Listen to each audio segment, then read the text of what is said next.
Սա իհարկե մեզ համար կարևոր դաս է, որ ցանկացած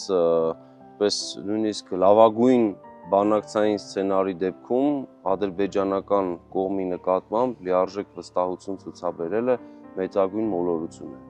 Եվ հատկապես համակեցության մասին քարոզները, որ իբրև հնարավոր է հայերի եւ ադրբեջանցիների համակեցություն, ասենք ադրբեջանական կամ հայկական հողում, օրինակ պայմանական ադրբեջանական իշխանության ներքո, սրանք մեծագույն մոլորություն են եւ ոչ միայն մոլորություն են, դա դավաճանություն են այն իմաստով, որ մղում են հայերին հերթական անգամ ցեղասպանվելու։ Հետաքրքիր է, որ նույն խորհրդային կենտրոնի պայմաններում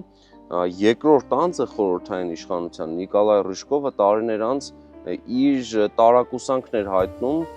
Սումգայիթի դեպքերի առնչությամբ եւ նշում էր, որ ինքը խիստ կասկածում է, որ զոհերը 30-ի սահմաններում են, որ դրանք շատ ավելին պետք է լինեին եւ ապշում էր հայերի այդ վստահությունը, որ դրանից հետո նույնիսկ հայերը որոշակի վստահություն ունեին, որ դեպքերը այլ կերպ կզարգանային։ Այսինքն անգամ խորհրդային իշխանության ներսում կար տարակարծություն Գորբաչովի եւ երկրորդ դեմքի միջեւ։ Նախագծի գլխավոր գործընկերն է Converse բանկը, ֆինանսական աշխարհի ձեր հուսալի գործընկերը։